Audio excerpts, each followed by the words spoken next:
The morning Isolde Vane was publicly destroyed began with white roses. She had cut them herself at dawn, 30 perfect blooms from the garden of Thornfield Manor, each stem trimmed at an angle the way her mother had taught her. She had arranged them in a crystal vase and carried them up the stone steps to the front parlor with her heart beating fast. Not from fear, not yet, but from something that felt dangerously close to hope. She was 22 years old. She had dark eyes, ink-stained fingers, and a quiet way of standing in doorways as though she was always deciding whether she belonged inside or out. She wore her best dress, the pale green one with the ivory buttons down the front, and she had pinned her hair up carefully.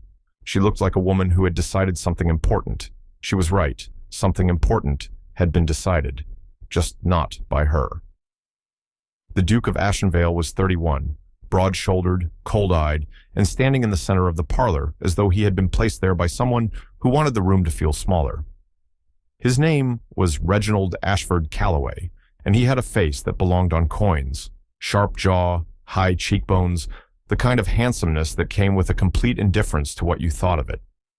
Around him stood his mother, Lady Dorothea Calloway, dressed in deep burgundy with pearls at her throat, his sister, Mistress Cecily Calloway, who never missed a social collapse if she could help it, and Isolde's own father, Mr. Edmund Vane, a soft man with frightened eyes, who was already looking at the floor.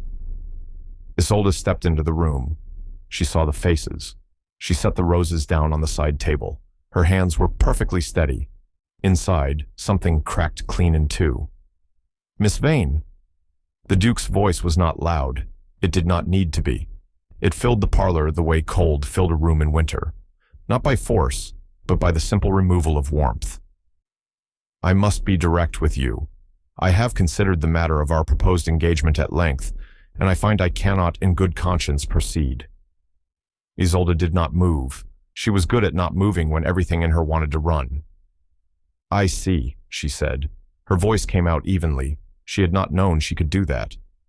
"May I ask why, Your Grace?" He looked at her then. Really looked. The way you might look at a broken piece of furniture you were deciding whether to repair or discard. "You are clever enough," he said, "but cleverness in a wife is a liability, not an asset. You have no notable fortune, no exceptional connections, and your habits, your reading, your note-taking, your tendency to speak before you are asked, suggest a woman who would make a difficult duchess." A pause. "I require someone manageable." The word hit her like a hand. Lady Dorothea stepped forward with the smooth precision of a woman who had practiced cruelty until it looked like kindness. "We do hope you understand, dear. It is nothing personal. Reginald must think of the dukedom."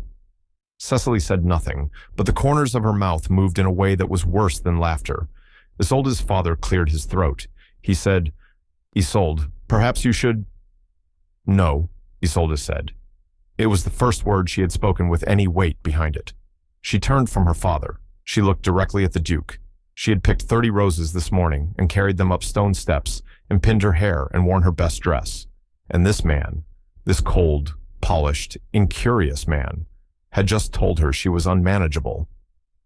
In that moment, standing in a sunlit parlor with white roses on the side table and her heart in pieces on the floor, something extraordinary happened. She stopped being afraid of him, completely, all at once, like a fever breaking. "I understand perfectly, Your Grace," Isolde said. Her voice was quiet, but it was the quiet of still water over a deep current. "You require someone manageable. I wish you great luck in finding her." She picked up the vase of roses from the side table, turned, and walked back through the parlor door. She did not slam it. That was what struck everyone in the room most, that she did not slam it. She pulled it shut behind her with the precise and measured click of a woman who had decided she was done. In the corridor, out of sight, she leaned against the wall and pressed her free hand flat against the cool stone and breathed. The roses were still in her arm. Their scent was thick and sweet, and she suddenly could not bear it. Outside, in the garden where the morning was still golden and the dew was still on the grass, Isolde Vane set the vase down on the garden wall and sat beside it and looked out across the green hills, rolling away south toward Whitmore Village. Somewhere in the house behind her, her future had just ended. What she did not know, what no one knew, was that something else had just begun. What she also did not know, sitting there on that garden wall in her pale green dress, was that the Duke's younger brother had been watching from the library window the entire time. His name was Emmerich Calloway, and he was 28, and he had heard everything through the parlor window which faced the east garden. He had not meant to listen. He had been sitting with a book and a cup of tea when the voices started, and by the time he understood what was happening, it was too late to leave without making noise. So he had sat very still and listened to his brother dismantle a woman in 48 words, and then he had watched her come out into the garden and sit on the wall with her roses, and something moved in his chest, sharp and unignorable. He did not go out to her. It was too soon. Everything was too soon. But he put down his book, and his tea went cold, and he kept watching until she finally stood, squared her shoulders against the sky, and walked away down the garden path alone. That evening, Emmerich found his brother in the study. Reginald was reading correspondence. He did not look up. "She took it well," he said by way of greeting. "Better than expected." Emmerich stood in the doorway. He was taller than his brother by an inch and less impressive looking in the way that sometimes made people underestimate him. "She took it well," he repeated, "because she has more dignity than anyone in that room deserved." Reginald looked up then. His eyes were flat and mild. "Don't be sentimental, Emmerich." "I'm not being sentimental. I'm being accurate." A silence stretched between the brothers, thin as glass and just as sharp. "Stay away from her," Reginald said. Not as a suggestion, as a fact, placed on the table like a coin. Emmerich said nothing.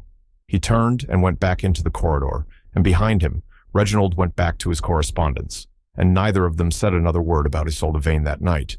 But the coin was on the table, and some coins, once placed, cannot be ignored. To understand what happened to Isolde Vane at Thornfield Manor, you must first understand who she was before it. She had grown up in a tall, thin house on the edge of Whitmore Village, the daughter of a country solicitor who loved books more than money, and a mother who had died when Isolde was 9, quietly and without drama, in the way that some losses arrive, not as a crash, but as a door swinging slowly shut. Her mother's name had been Miriam, and she had been a woman of particular and practical intelligence, the kind that built things and fixed things and solved things without ever needing to announce it. She had taught Isolde to read at 4. She had taught her to think at 6. She had said once, when Isolde was 8, and asking why women didn't go to university, "Because the world is afraid of what we'd do if we knew everything it knows." Then she had handed her a book on natural philosophy and gone back to mending the curtains. After Miriam died, Edmund Vane did his best. His best was warm but insufficient. He was a gentleman who believed in fairness and forgot about it regularly. He let Isolde read whatever she wanted from his shelves: law, history, Latin grammar, estate management, economics, and he told her she was remarkable, and he meant it completely, and he let her down absolutely when it counted. He had been the one to arrange the meeting with the Calloways. He had dressed it up in words like opportunity and consideration and suitable prospects, and what he had meant was, "We are running short on money, and the Calloway estate has more than enough, and if Isolde could just be a little less intense, a little more agreeable, a little more the kind of woman that dukes selected the way they selected horses, for temperament and lines and quiet." She had understood this. She had tried, in the weeks leading up to the meeting, to be less. She had tried to read fewer books visibly. She had tried to stop asking questions out loud.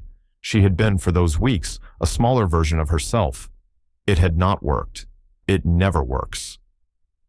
The day after the parlor humiliation, Isolde walked the 4 miles from Whitmore to the market town of Caversham and called on her mother's oldest friend, Mrs. Perpetua Holt, who lived in a tall stone house above the river and had opinions about everything and apologies about nothing. Perpetua was 63, widowed twice, and had the bearing of a woman who had stopped asking for permission somewhere around her 30th year and had never looked back. She opened the door before Isolde could knock and said, "I heard," and drew her inside and sat her at the kitchen table and put a cup of strong tea in her hands without asking. Isolde told her everything. Perpetua listened without interrupting, which was unusual for her. When Isolde finished, Perpetua was quiet for a moment, and then she said, "Reginald Calloway is a small man wearing a large title. This is the most common kind of man in England." Isolde almost smiled.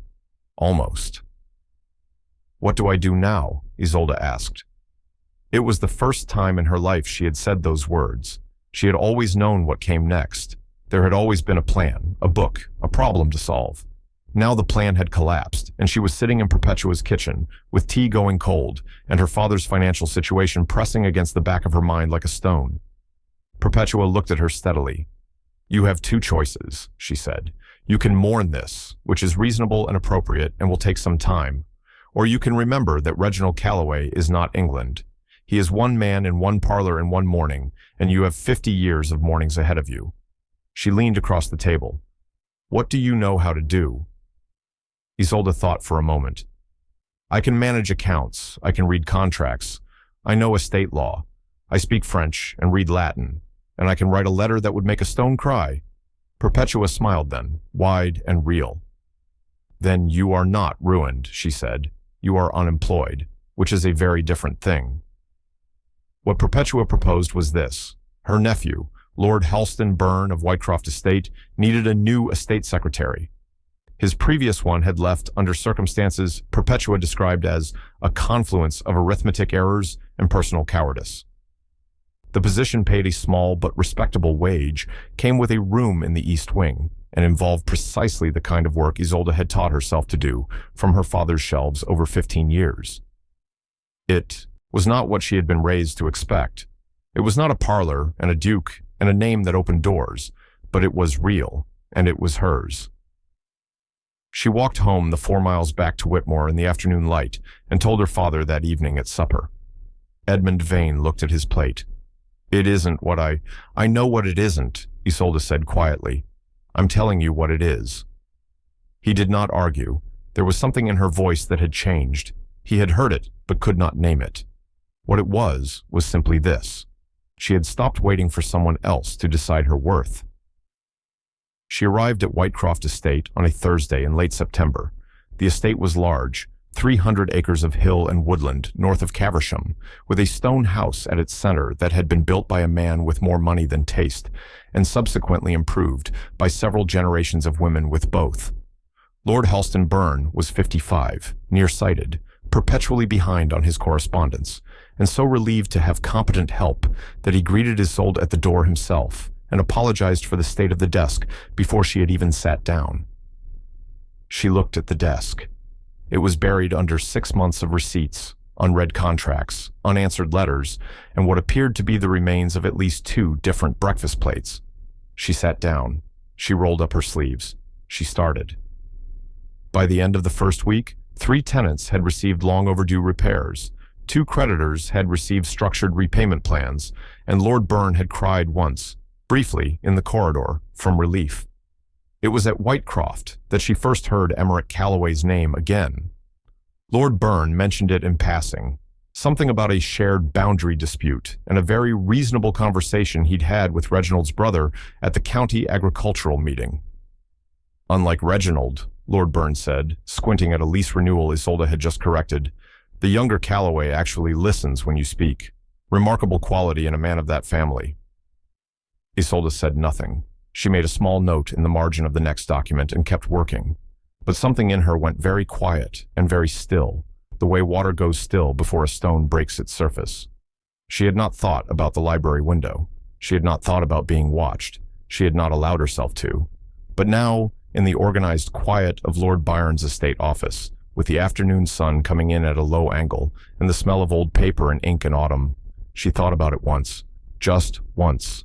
And then she thought about it again. Emmerich Calloway had spent most of his life being the second thing, second son, second opinion. The person in the room whose ideas were adopted without attribution and whose presence at the dinner table was noted mostly in his absence. He did not resent this, or rather, he had resented it long enough that the resentment had composted into something more useful, a very clear-eyed understanding of who people were when they thought they were not being closely observed. He had watched his brother manage people the way a gamekeeper managed fences, useful as containment, nothing more. He had watched his mother furnish rooms with humans as naturally as she furnished them with chairs. He had learnt, early and thoroughly, to read the temperature of a situation before entering it, to say less than he knew, and to never, under any circumstances, want things visibly. These were the habits of a man who had grown up loved conditionally. They were also, as it happened, the habits of a man who noticed things. He had noticed Isolde Vane 7 months before the parlor morning at a summer assembly in Caversham. She had been standing near the long windows at the far end of the room, holding a glass of lemonade and reading the dedication page of a book she'd produced from her evening bag, which was such a specific and unapologetic thing to do at a summer assembly that he had stopped moving entirely and simply stared for a moment before catching himself. He had asked to be introduced. She had looked up from her book without embarrassment and held out her hand and said, "I know who you are. Do you know who I am?" He had said no, honestly. She had said, "Good, then we're starting even." They had talked for 40 minutes about drainage systems and contract law and whether Virgil was better in Latin or translation, and by the end of it, he had the particular sensation of a man who has been looking at a landscape for years and has only just noticed what is actually in it. He had not pursued it. That was the honest account, and Emmerich was committed to honesty with himself, even when it was unflattering. He had not pursued it because Reginald had made his interest in Miss Vane known in the family, and in the Calloway family, Reginald's interests were tended to first. It was not written anywhere. It did not need to be. It was simply the weather of the household, the angle at which the sun came in, the direction everything leaned. Emmerich had stepped back. He had told himself it was because the match made sense for Reginald and the estate. He had told himself this with enough force that he had almost believed it. What he had not been able to tell himself in the private, honest dark of his own rooms was that he had simply been afraid of wanting something his brother had decided to claim, afraid of the word that would be applied to him if he tried, afraid, mostly, of wanting something this much and being wrong about it. After the parlor morning, he did not contact Isolde. He knew she had taken the position at Whitecroft. The county was not large, and news moved through it like wind through grass. He knew she was competent, that Lord Byrne had told several people that his new secretary had the mind of a barrister and the patience of a saint. He knew she was 4 miles away, and that the road between them was open. He did not use it.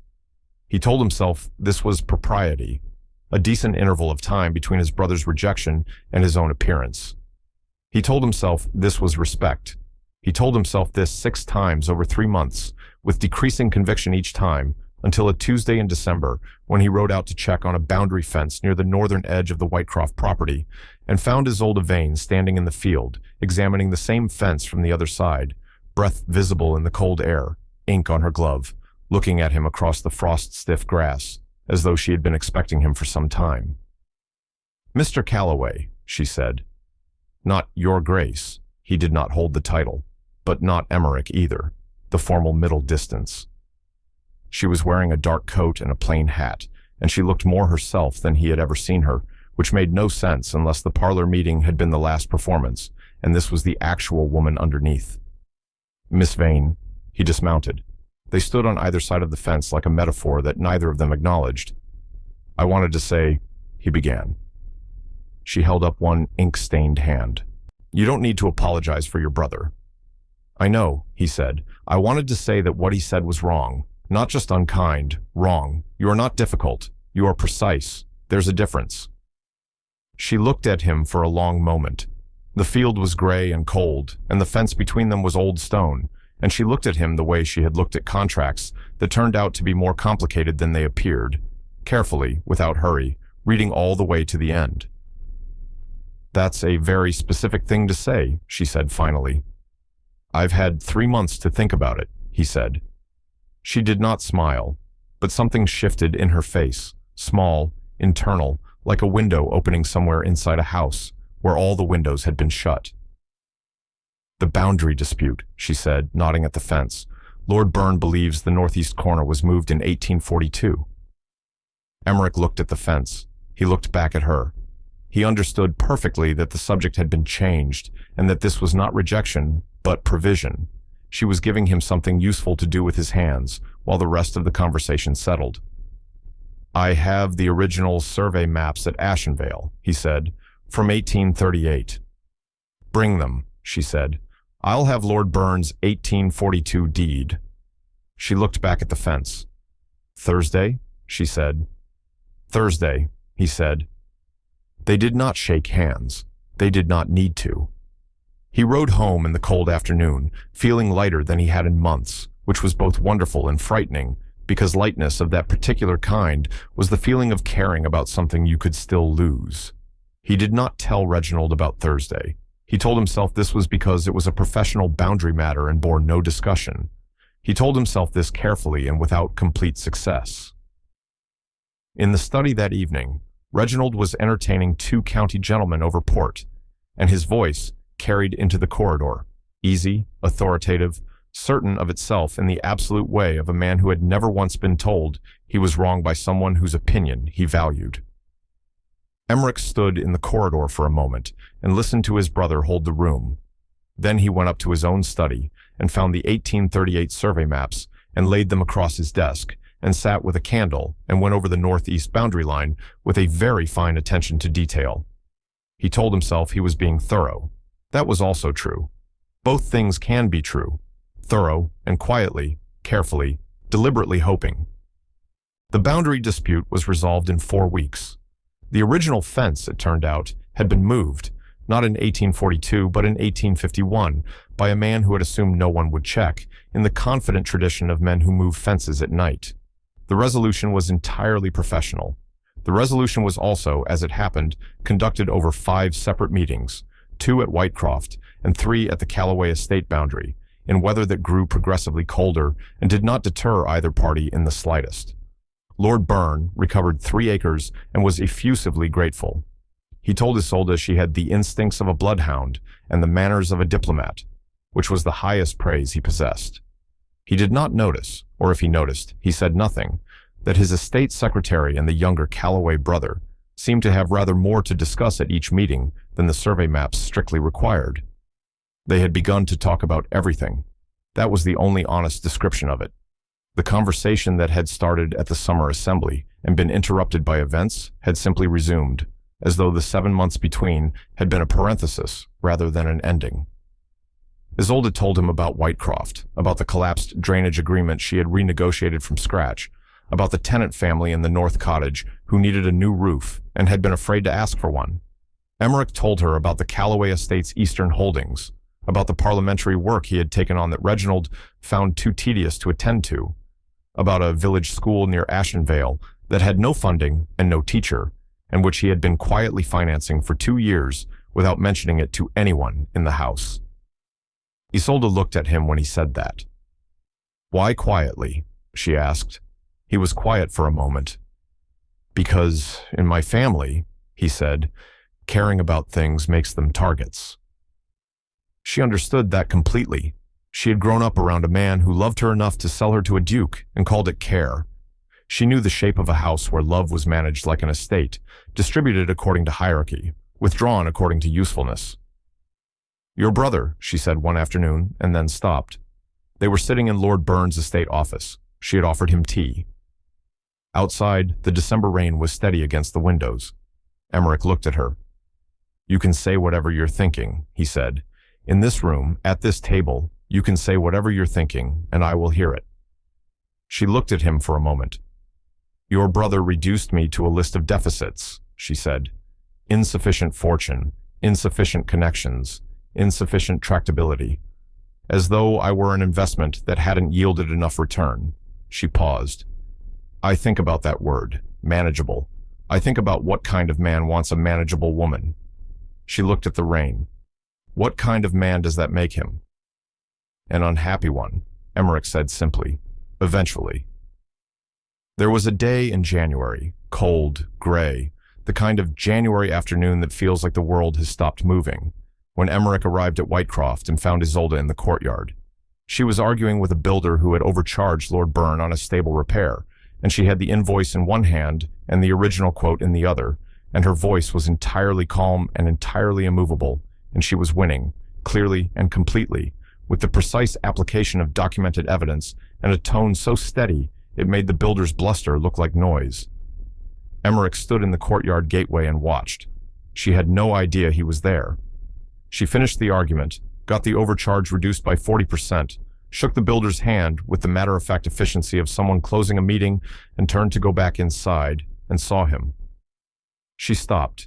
He was smiling. She looked at him with an expression that was somewhere between exasperated and pleased. "How long have you been standing there?" "Long enough," he said. She let him carry the invoices inside. It was a small thing. The smallness of it was precisely the point.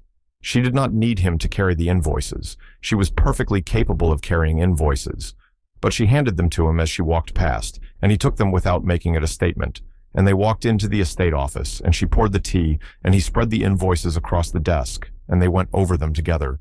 And it was so ordinary, so quietly functional and shared, that Isolde had to stop for a moment and register what was happening. She had been proposed to once by a man who had called her a liability. She had been, since the age of 9, quietly and precisely managing her own existence without anyone to help carry the invoices. And here was a man sitting across a desk from her in the gray January light, reading through documentation with a small frown of concentration. And it felt like what Perpetua had always said love actually was, beneath the poetry. Company, real company, where someone was actually present. Then came the letter. It arrived at Whitecroft on the 14th of January, addressed to Lord Byron but flagged for Isolde's attention, from the offices of the Calloway family solicitor. It was formal, precise, and deeply unpleasant. It noted that it had come to the family's attention that a Miss Isolde Vane, currently employed at Whitecroft Estate, had been engaged in repeated and unsuitable social conduct with Mr. Emmerich Calloway, second son of the Calloway family, and that the family wished to make known their strong objection to any continuation of this association. It requested, in the polished language of formal threat, that Lord Byrne ensure such contact be discouraged. It was signed not by the solicitor, but Isolde turned the letter over twice and read it again, by Lady Dorothea Calloway, the Duke's mother, the woman with the burgundy dress and the pearl throat. Isolde set the letter on the desk. She pressed her hands flat on either side of it. Her face was very still. Her eyes were bright. Lord Byrne, when she showed him the letter, went red in the face in a way that suggested genuine outrage rather than theater. "This is completely improper," he said. "She has no authority over my household. She has no authority over you." "No," Isolde agreed. "She doesn't." She was already thinking, already 3 steps ahead, in the way that she had been 3 steps ahead since she was a child, because no one else was going to be. She thought about the letter. She thought about what it meant. Lady Dorothea Calloway had sent it, not the Duke, not Reginald, who had dismissed her as a manageable deficiency. The Duke's mother, who had pearls and precision, and had been in that parlor, which meant that Lady Dorothea had been watching, which meant she was afraid of something, which meant, under all the formal threat and the solicitor's letterhead, that what Emmerich and Isolde had been quietly building in estate offices and cold fields was visible and real and alarming to the right people. That was not discouraging. That was almost, in its way, clarifying. Emmerich received a copy of his mother's letter on the same morning. He knew before he opened it. There was a particular quality to a letter from Dorothea Calloway, something in the weight of the envelope, the precision of the seal, the way it lay on the tray, as though it were already disappointed in you. He read it standing at his writing desk, still in his coat, not yet settled for the morning. And when he finished, he set it down and stood very still for a moment, with his hand flat on the paper, and something in his chest that was quiet and hot and completely resolved. He had spent 28 years in this house managing his reactions, moderating his wants, stepping back, stepping aside, keeping the peace in the way second sons were expected to keep it, by disappearing. He was done. He understood this with the clean certainty of a man who has just watched the last wall between himself and a decision come down. He went to Reginald first. That was the honest thing, and Emmerich was committed to honesty even when it was expensive. He found his brother in the morning room with his newspaper and told him plainly he had been seeing Miss Vane. Not frequently, not improperly, but with sincere intention, and he intended to continue. Reginald's face did not change. His face rarely did. He was very good at wearing it like armor. "She was proposed to by this family," he said, and declined. "She was insulted by this family," Emmerich said, and left with her dignity intact, which is more than she was owed. A silence. Reginald folded the newspaper. This is not a performance of sentiment, I hope. It is not. She has no fortune, no useful connections. I know. She is considered by every relevant party in this county to have been passed over. I know that too. Reginald looked at his brother. Then you understand the position this puts the family in. I understand the position it puts you in, Emmerich said. That's not the same thing. He rode to Whitecroft that afternoon. Isolde was in the garden, walking the perimeter of a drainage ditch she was redesigning, wearing her dark coat and the plain hat, with a notebook in her hand and mud on her boots. She looked up when she heard him, and she saw his face, something she had become very good at reading, the particular quality of his expression that meant he had made a decision and was coming to tell her about it. She waited. He dismounted and walked over the grass to where she stood and said, without preamble, "My mother sent a letter." "I received a copy," she said. He nodded. "I spoke to Reginald." She waited again. "I told him I intended to continue seeing you." A pause, brief and full. "He did not like it." She looked at him steadily. "I imagine not." He looked at her with the very particular expression of a man who has just done something that costs something. "Does it bother you, what they think?" she asked. He almost smiled. "Does it bother you?" She looked down at the drainage ditch. "They already think the worst of me," she said. "I've run out of worse to fall to." What followed in the next month was not a romance in the conventional sense, not carriages and drawing rooms and careful dance floor proximity. It was shared work, mostly. Emmerich began coming to Whitecroft on Lord Burns' invitation, technically, professionally, with the boundary matter still providing cover for the first few visits. He helped Isolde untangle a particularly complex tenancy inheritance that had 3 competing claims and no clear resolution. She read the parliamentary documents he brought her about the proposed infrastructure legislation he was supporting and made notes so sharp and useful that he began to suspect she understood the legislation better than half the people voting on it. They ate their lunch together in the estate office. They argued about contract law. They laughed, occasionally, at things that required specific shared context to find funny. One evening in February, Emmerich stayed later than he had meant to. Lord Burn had gone to bed early, and the house was quiet, and they were still at the desk with a candle and the remains of supper and a map of the north drainage proposal spread between them. The candle had burned low. The room was warm. Outside, the frost had thickened on the window glass. Isolde said, "If this goes forward, the drainage scheme, it will affect 12 tenant families. I want to be sure each one is consulted individually, not just through the estate." She was leaning over the map with her hair loosened slightly from its pins. She had ink on her chin from a pen she'd been tapping. She didn't know about the ink. Emmerich looked at her for a moment and thought, with perfect clarity, that he had never in his life wanted to be somewhere more than he wanted to be in this room, at this table, with this woman who had ink on her chin and 12 tenant families in her heart. He said, "I'll come with you when you do the consultations." She looked up. "You don't have to." "I know," he said. "I want to." That was the sentence that changed the shape of things. I want to. Simple, direct, unhedged. Isolde had spent most of her adult life being around people who wanted things at a careful remove, who used the language of duty and practicality and suitability to discuss what they actually wanted and never quite said the real thing aloud. Emmerich had just said the real thing. She looked at him across the map and the candle and the ink-stained February table, and she felt something that she had been guarding against feeling since the garden wall and the white roses in the parlor door closing. She felt seen, not catalogued, not assessed, not found sufficient or insufficient, seen, all the way through, the drainage ditch and the tenant families and the ink on her chin included. "All right," she said quietly, and the word landed between them like a key turning in a lock. 3 days later, the second letter arrived. This one was not from Lady Dorothea. This one was from the Duke himself.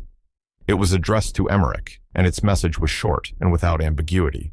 If Emmerich persisted in his association with Miss Vane, Reginald would revoke his access to the family income, cut his quarterly allowance entirely, and have it put about in every relevant county circle that Emmerich had acted contrary to the family's honor. The final line read, "She is unsuitable. You are making a fool of yourself over a woman who was considered and declined. Let it end." Emmerich read this letter 3 times. Then he folded it with great care, put it in the inside pocket of his coat, and went directly to Lord Burns' estate office. He knocked. Isolde looked up. She saw his face. She said nothing. He sat down across the desk and placed the folded letter between them. She read it. When she looked up, her eyes were bright, not with tears, with something considerably more durable than tears. "You don't have to," Isolde said. It was the 3rd time she had said a version of those words in the weeks since the letters had started. She said them carefully, without self-pity, with the particular clarity of a woman who had been humiliated once and did not intend for her presence in someone's life to become the cause of their ruin. Emmerich looked at her across the letter. "I know I don't have to," he said. "That's the entire point." She pressed her hands flat on the desk.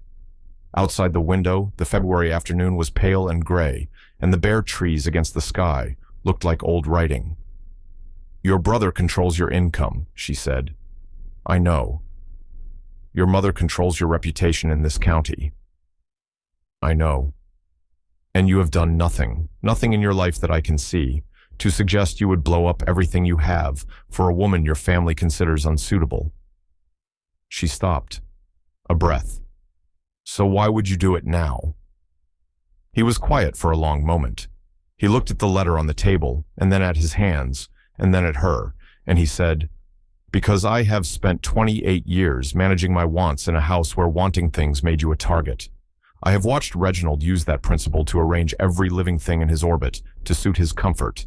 I have made myself small and invisible and reasonable." He stopped. "And I am extraordinarily tired of it. I am tired of it in a way that has very little to do with you, actually, except that you are the specific place where I finally cannot do it anymore. You are not a woman my family considered and declined. You are the smartest person in any room you enter. You noticed the fence had been moved. You read contracts for a hobby.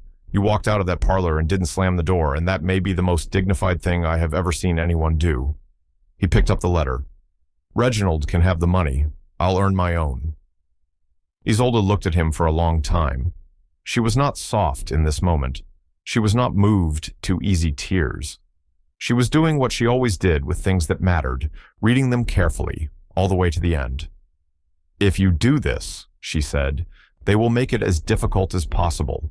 Your mother will say things in drawing rooms. Your brother will tell people you were led astray. Everyone who benefits from Reginald's good opinion will take his side."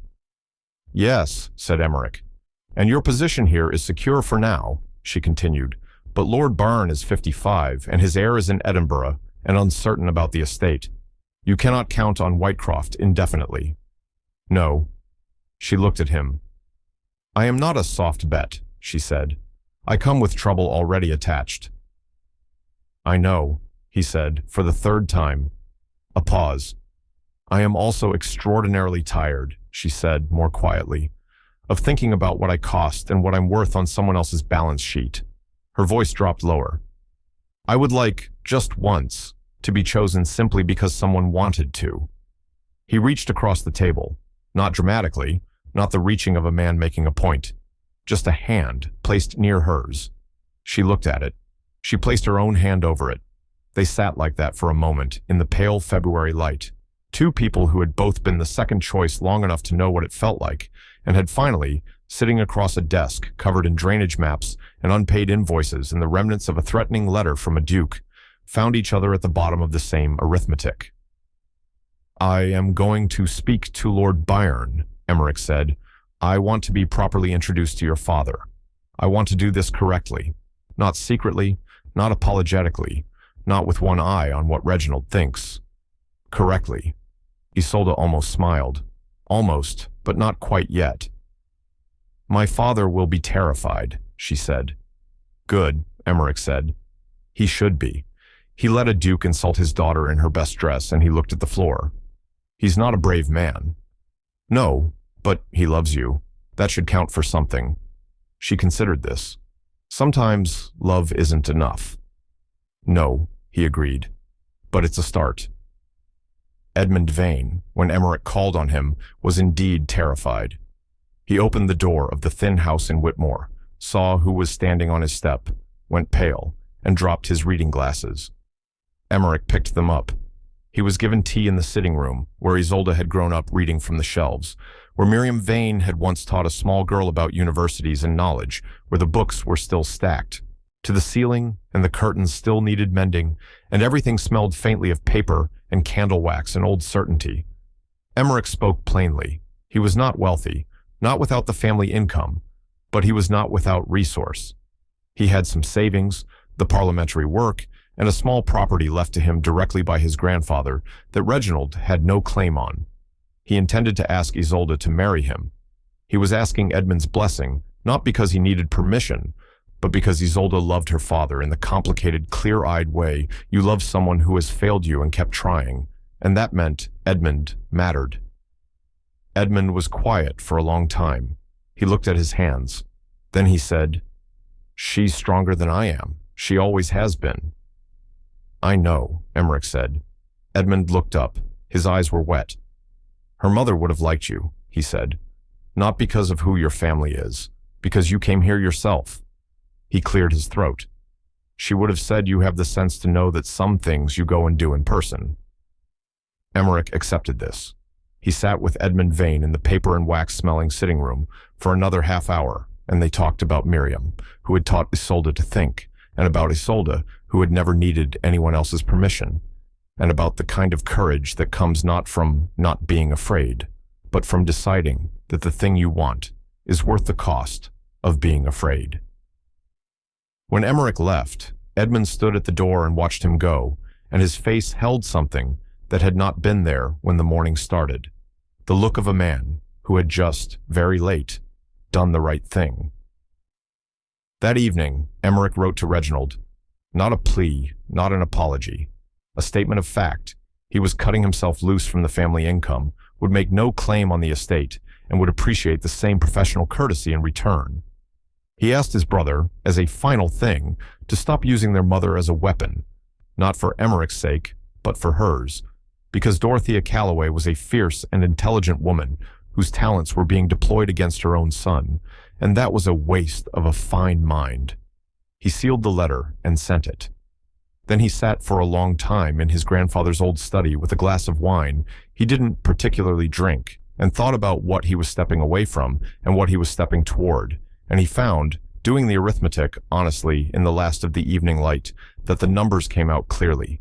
He was losing money and position and his family's approval. He was keeping himself. He had not known, until this moment, how much that was worth. Reginald Calloway acted swiftly. That was his particular talent, not passion, not insight, but speed. He moved through a decision the way he moved through a room, with the assumption that everything in it would rearrange to accommodate him. Within a week of Emmerich's letter, he had spoken to 3 influential county families, the 2 gentlemen who sat with him on the District Land Commission, and a Lord Aldous Fenwick, who had a particular fondness for gossip and no fondness at all for discretion. The message distributed was not crude. Reginald was never crude. It was simply shaped. Emmerich had made an unsuitable attachment. He had allowed himself to be led by sentiment into abandoning his family. The woman in question was, and here the language became very careful and very lethal, not what she appeared. The phrase was meaningless, precisely chosen, and devastating, because meaningless accusations are the hardest to answer. Isolde heard about it from Perpetua Holt, who arrived at Whitecroft on a Tuesday morning with the particular expression of a woman delivering intelligence she wishes were not true. She laid it out plainly. Who had said what? In which drawing rooms? To whose ears? Isolde listened without interrupting. Then she said, "Is Lord Burns' trust affected?" Perpetua looked at her. No, he called it Calloway nonsense and moved on. Good. Isolde. I've been called worse things in a parlor in front of my father, Isolde said quietly. Gossip in drawing rooms I don't enter is considerably less interesting to me. Perpetua was quiet for a moment. Then she said, You know what I find remarkable? What? You are not afraid. Isolde looked at the window, at the winter garden beyond it, the bare trees and the gray sky. I was afraid for a long time, she said. I was afraid in that parlor, and I was afraid walking home, and I was afraid for weeks of what I'd lost. She paused. I think I used it all up. I don't have enough left to be afraid of Reginald Calloway's opinion. What she had not told Perpetua, what she had not told anyone, was that she was afraid of something else. She was afraid of loving Emmerich Calloway and having it be wrong. Not wrong in the way Reginald had been wrong, not the clinical wrongness of a man assessing her like furniture. Wrong in the deeper, quieter, more devastating way. Wrong in the sense that she might have confused gratitude for love or rescue for belonging. She had been rejected publicly and treated as insufficient. And then a man had come and said she was more than sufficient. The smartest person in the room, the woman who walked out without slamming the door. And how did you know? How did you ever know? Whether you wanted him for who he was, or because he had arrived in the exact shape of what you needed. She sat with this for a long time. She took it seriously. She gave it the same careful, documented scrutiny she gave to suspect contracts. And what she found, going through it honestly, was this. She did not simply feel gratitude. She felt known. Those were different things. The difference was everything. Emmerich had moved himself into his grandfather's small property, a modest house called Heron's Rest, northeast of Caversham. Old stone and a leaky roof, and a garden that had been left to itself for 7 years and had opinions about it. He had his parliamentary income, which was real if not abundant. He had his savings. He had walked away from a dukedom's orbit with the measured calm of a man who has thought it through and found the maths satisfactory. When Isolde visited Heron's Rest for the first time, invited by a perfectly correct letter via Lord Byrne in daylight with propriety and tact, she stood in the front garden and looked at the house with its moss-covered stones and its overgrown rose canes and its windows that let in drafts and its general air of a place that needed someone to care about it. She said, "The roof needs attention." "I know," Emmerich said. She looked at the roses. They were old, overgrown, but the structure was good underneath. She thought of the 30 white roses she had carried up stone steps on a morning that felt very long ago. "The roses can be saved," she said. "I know that too," he said. She helped him with the roof. Not personally. She was not a roofer, but she found the builder, negotiated the contract with the same precise efficiency she had applied to the overcharged stable repair, and had it completed at a cost 30% below what the first estimate had suggested.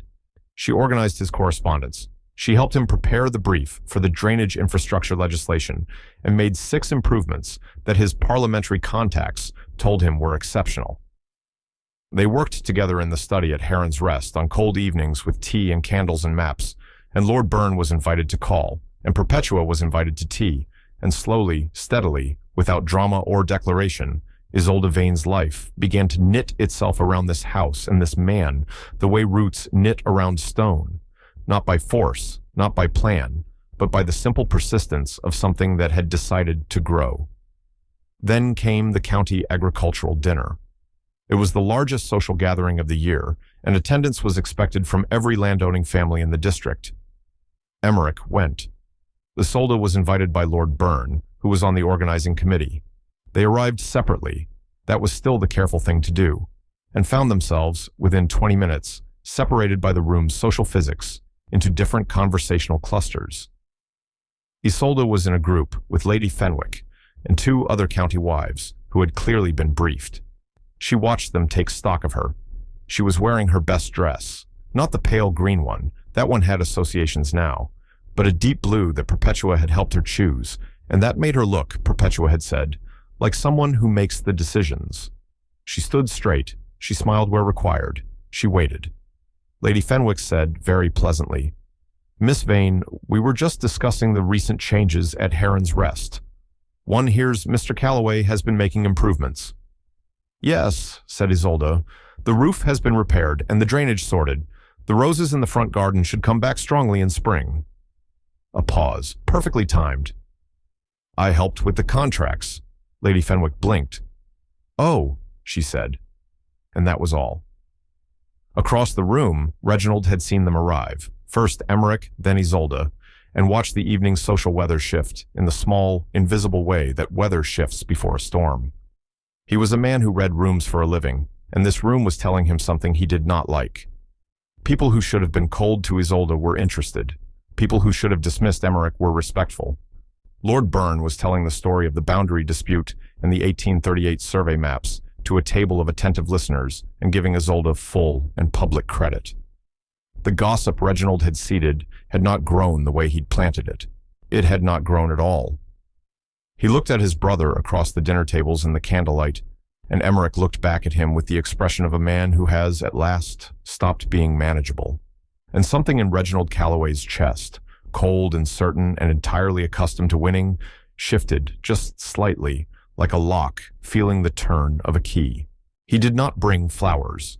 That was the first thing Isolde noticed, and it was deliberate, though she didn't know that yet. Emmerich came to Whitecroft on a Monday morning in late March, when the first warmth was just entering the air, and the mud was still heavy on the garden path, and everything smelled of wet earth and possibility. He asked Lord Byrne, formally and with full transparency, for permission to speak with Miss Vane in the estate garden. Lord Byrne, who had known for 2 months what was coming, and had been waiting with the cheerful patience of a man who had stopped pretending not to notice things, said, "Yes, obviously," and went back to his accounts with the barely suppressed satisfaction of someone who has just seen a good story arrive at its correct page. Isolde was in the garden, checking on the drainage survey stakes. She looked up when Emmerich came down the path. She saw his face. Her stomach did something. He stopped on the garden path. She was standing in the mud with her notebook and her plain hat and the stakes, and the morning was pale and new around them. "I didn't bring flowers," he said. She looked at him. "I know what flowers meant the last time someone dressed this up for you," he said. "I don't want this to look like that. I want this to look like what it is." She was very still. "Which is?" He took a breath. "I love you," he said. "Not because you walked out without slamming the door, though that was extraordinary. Not because you are the smartest person in any room, though you are. Because when you read a contract, you tap your pen against your chin. And because you remembered the names of all 12 tenant families before I'd learnt 6 of them. And because you told me the truth in that first field in December, when you could have been cautious." He paused. "I love you the way you love something that is specifically itself, not a shape that fits a space. You." Isolde looked at him for a long time. The morning was all around them, mud and new light and the smell of turning earth. She thought about the parlor and the white roses and the word manageable. She thought about Perpetua's kitchen and the 4-mile walk from Whitmore. She thought about invoice tables and drainage maps and candles burning low and a hand placed near hers without drama. She thought about her mother, who had told her that her voice mattered, and about the 9-year-old girl who had been handed a book on natural philosophy and told to keep asking questions. She felt the full weight of what she had built in the past 6 months. Not what had been handed to her, but what she had built. Her reputation at Whitecroft, her professional skill, her friendship with Perpetua. Her home in this place where people knew her name for what she did, and not for who she'd failed to marry. She had built that. She owned it. And now this man was standing in the mud, asking to be part of it. Not to replace it. To be part of it. "You understand," she said carefully, "that if I say yes, your family will be very angry." "They're already angry," he said. "The family is a fixed condition at this point. And you understand that I'm not going to stop working. I'm not going to become a drawing room duchess who orders the flowers and receives calls." "Lord Byrne's accounts would fall apart in a month," he said. "I've seen the before and after." She almost laughed. Almost. "And you understand," she continued, quieter now, "that I am afraid. I was not afraid in that parlor, and I am not afraid of your brother or your mother or the drawing rooms in this county. But this," she gestured between them, at the muddy path and the morning and the entirety of what was being offered. "This I am afraid of, because I know what it costs to want something and lose it." "Yes," he said. "So do I." He looked at her. "I think that's how you know it's real." "Yes," she said. Just that. Simple and clear and exactly the right size. He did not sweep her up. He did not make a speech. He took her hand, the one not holding the notebook, and held it, and they stood on the garden path in the March mud, with the wet earth smell and the pale light, and it was nothing like a storybook and everything like the truth. Lord Byrne had to be told, and was told, and made an entirely undignified noise that Isolde pretended not to hear. Perpetua had to be told, and when Isolde arrived at the tall stone house above the river, Perpetua opened the door before she could knock, as she always did, looked at Isolde's face and said, "Thank God, I've been waiting 6 months to not say anything about this." Edmund Vane had to be told, and cried, and said his wife would have been proud, and Isolde sat with him for 2 hours in the book-smelling sitting room and let him cry, and meant every word she said in comfort. There was a letter to write to the Calloway family. Emmerich wrote it. He told Isolde what he planned to say, and asked if she wanted to add anything. She thought for a long moment. "Tell your mother," she said finally, "that I understand she was trying to protect her family. Tell her I respect that she acts from love, even when love makes her cruel." She paused. "But also tell her that I will not be managed, and that her son knows this and chose me anyway." Emmerich looked at her. "That's either very generous or very dangerous." "Both," she said. The letter was sent. The response from Lady Dorothea, brief, formal, not warm, but also not threatening, arrived 3 days later. It acknowledged the engagement and said nothing further. Reginald did not write at all. His silence was its own kind of statement, and Isolde read it the way she read all documents, completely, without flinching, and then set it aside with the matter settled. The announcement was made at the next county assembly, which Emmerich managed by the straightforward method of telling Lord Byrne, who told Lord Peaton, who told 3 people, who told everyone else, which is how things have always actually worked in country society, despite all the formal machinery supposedly in place for such announcements. The reaction was mixed in the expected proportions. Surprise from some, satisfaction from those who had never liked the Calloway family's management of their neighborhood, mild scandal from the drawing rooms that had received Reginald's whisper campaign, and from Perpetua Holt, standing near the long windows, exactly where Isolde had once stood, with a book and a glass of lemonade.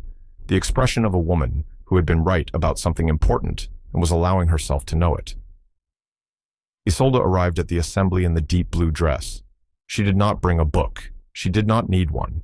She had, at last, a room she entirely wanted to be in. The wedding was planned for June. It was to be simple. Lord Byrne's small chapel, Perpetua as witness, Edmund Vane giving Isolde away with the particular terrified pride of a man doing the right thing late, but meaning it completely. The bans had been read twice. The contracts had been reviewed, by Isolde naturally, who had made 4 amendments and had them accepted without discussion. Everything was in its ordered place. And then on the last Tuesday of April, Reginald Calloway appeared at Heron's Rest without warning, at 10 in the morning, without a letter preceding him, and knocked on the front door with the air of a man who has decided to exercise a right he has not actually been given. Emmerich opened the door. The brothers stood looking at each other across the threshold. Reginald was impeccably dressed. Emmerich was in his working clothes, papers in hand, slightly ink-stained. Neither of them looked away. "I need to speak with you," Reginald said. "You are speaking with me," Emmerich said. "Come in, then."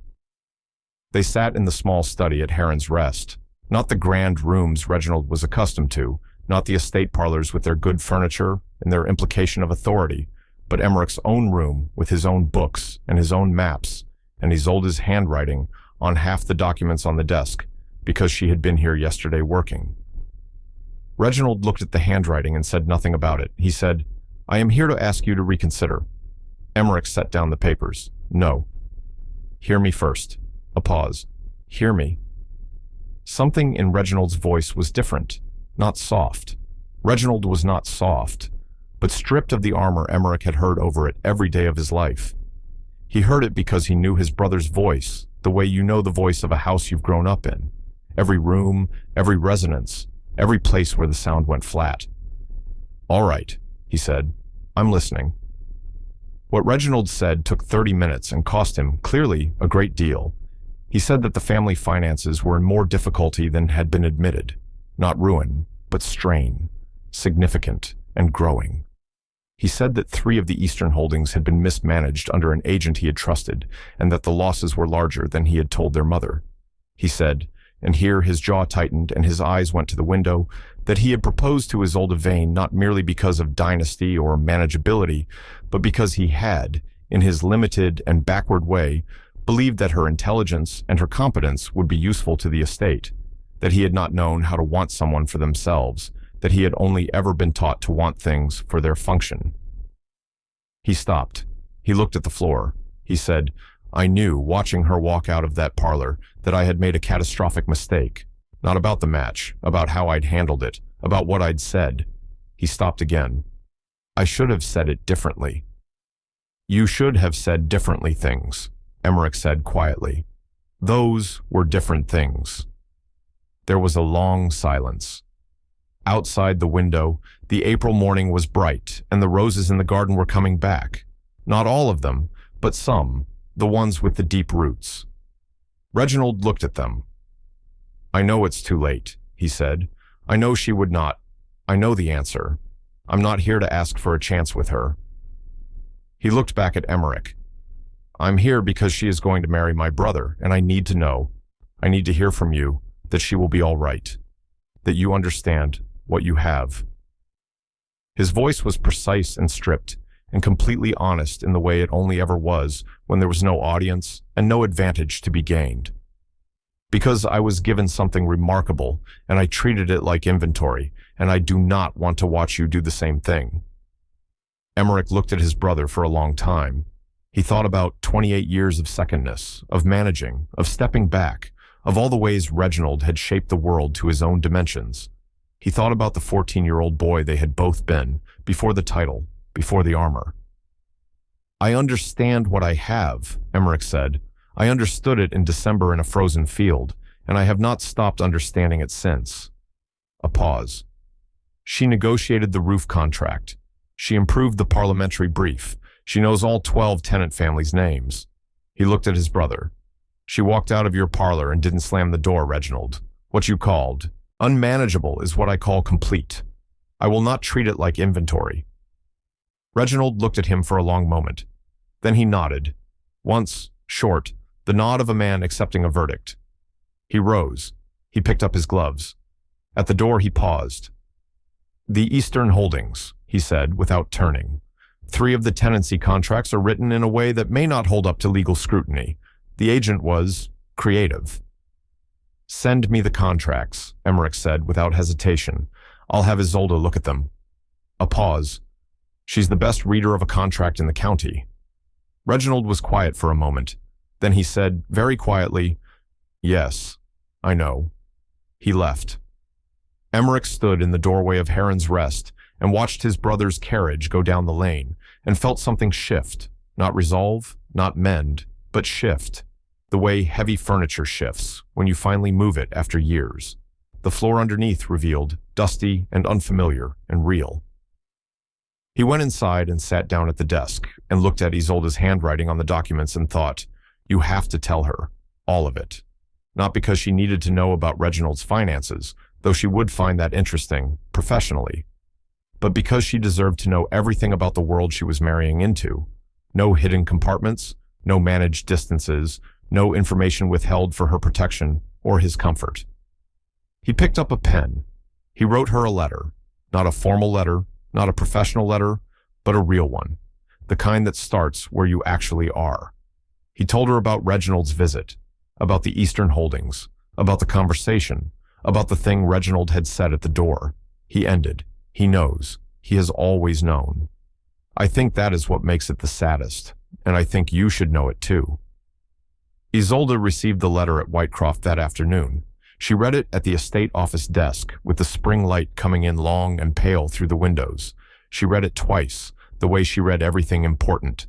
Then she sat with it for a while, just sat, with the letter and the light and the particular quiet of a room where a lot of real work had been done and a lot of real change had begun.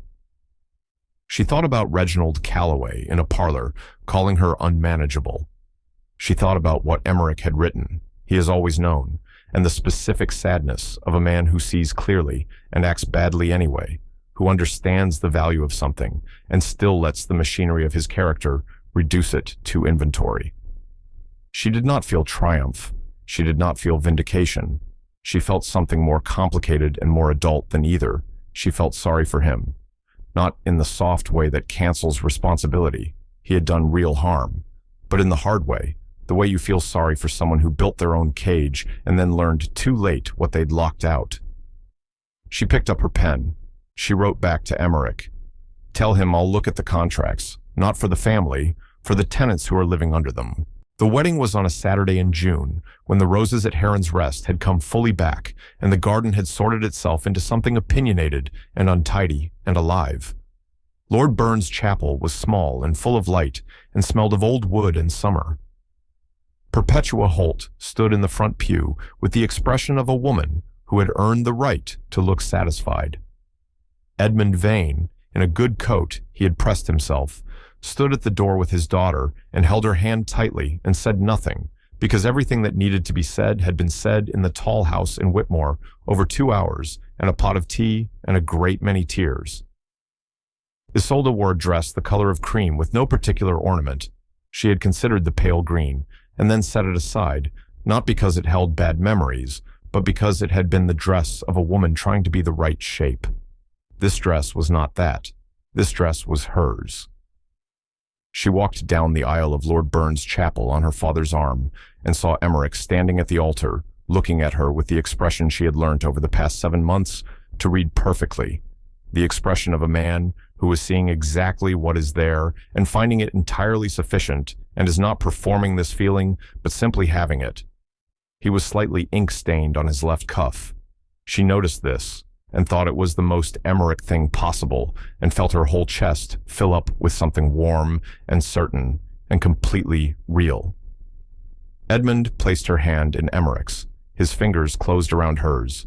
Behind them, in the pew, Perpetua made a small noise that was either a sob or something she would firmly deny being a sob if asked. Lord Burn blew his nose with great conviction into a handkerchief. Outside the chapel's high windows, the June morning went on being blue and warm and indifferent to human drama in the excellent way that summer always is. The words were said. The rings were placed. The Reverend, an elderly man named Hobson, who had known Lord Byron for 30 years and had excellent instincts about the emotional temperature of a chapel, kept his ceremony to the real and essential thing, which was these two people choosing each other, in writing, before witnesses, in full knowledge of the cost. When it was done, Emmerich and Isolde Calloway walked out into the June garden, and the light was extraordinary, the specific gold of an English summer morning that carries the whole weight of everything good that season can be. And Isolde put her face up to it, and felt it on her skin, and thought, I am standing in my own life. Not a parlor someone arranged for me, not a role someone assigned me, not a shape someone needed me to be. My own life, chosen, paid for, built from scratch in a year that asked everything and gave back more. The reception was at Whitecroft, in the garden, with a table that Isolde had organized herself and which was efficient and lovely, and had excellent food, because she had negotiated directly with the caterer and had been very clear about standards. Lord Burn made a speech so warm and rambling that Perpetua had to interrupt it after 12 minutes for the sake of the cold food. Perpetua made a speech that was exactly 9 sentences long and contained more truth per sentence than most speeches contain in total. Edmund Vane stood and started a speech and stopped 3 words in and simply raised his glass and sat down again, which was, everyone agreed, exactly right. Emmerich did not make a speech. Instead, he leaned close to Isolde and said very quietly, so only she could hear, "The roses at Heron's Rest are extraordinary this year." She looked at him. "I know," she said. "I told you they could be saved." He smiled. "You tell me things," he said, "and they are always true."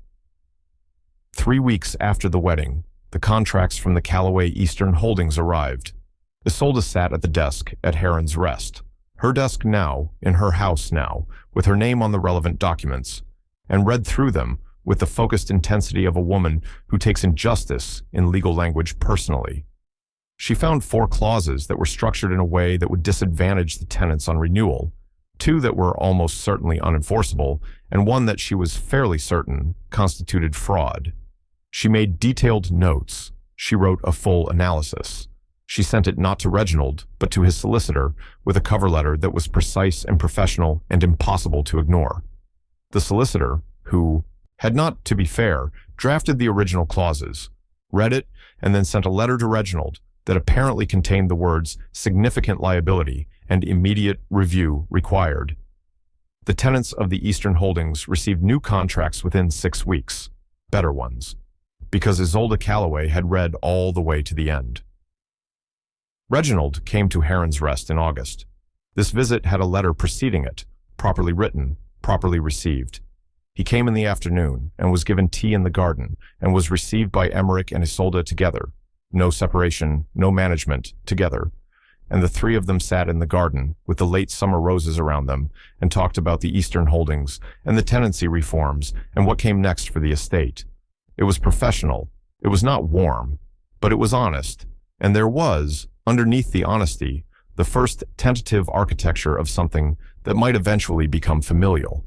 Not the old kind, not the hierarchy with its managed distances and conditional love, but something that had been broken down to its components and was being, very slowly, with full knowledge of what it was, rebuilt from scratch. Reginald did not apologize directly. He was not yet a man who could do that, but he said at the end of the afternoon to Isolde, "The tenants will benefit from your work." She looked at him. "Yes," she said, "they will." They understood each other perfectly. What Emmerich and Isolde built at Heron's Rest in the years that followed was not a fairy tale. It was better than a fairy tale, which is to say it was real. There were disagreements about parliamentary priorities and estate decisions, and at least one memorable argument about a drainage proposal that lasted 3 days and was only resolved when Isolde produced the original survey data, and Emmerich conceded with the good grace of a man who has learnt to lose arguments to the correct person. There were evenings of absolute quiet, and evenings of absolute chaos, and mornings when the roof leaked again, and mornings when the roses were extraordinary. Edmund Vane came to visit regularly, and was better, gradually, than he had been. Braver, more present, more willing to say the real things at the real time. Lady Dorothea Calloway came once, formally, on a Tuesday in autumn, and sat in the garden, and said very little and left, and when she arrived home, wrote a letter to Emmerich that said, in full, "Your wife is formidable. I see now what I tried to prevent. I was wrong. It was the hardest letter she had ever written. It was also the most important." And Isolde Calloway, who had once stood on a garden wall in a pale green dress with 30 white roses and a future that had just collapsed, sat at her desk at Heron's Rest on a December morning, the fire built against the cold, the roses outside sleeping under the first frost, and thought about the woman she had been in that parlor, afraid and steady, and entirely unaware that the worst morning of her life was also the first morning of everything that came after. She thought about Perpetua, who had said, "You are not ruined, you are unemployed." She thought about her mother, who had handed her a book on natural philosophy and told her to keep asking questions. She thought about 12 tenant families, whose names she still knew, and a drainage scheme that had worked, and a bad contract made right, and a man who arrived in the morning with ink on his cuff and said, "I want to with no apology and no condition." She picked up her pen. She had work to do. She always had work to do. That was not the burden. That had never been the burden. That was the whole point and the great gift, and the thing no one had ever been able to take from her. She knew how to build, and she was not finished.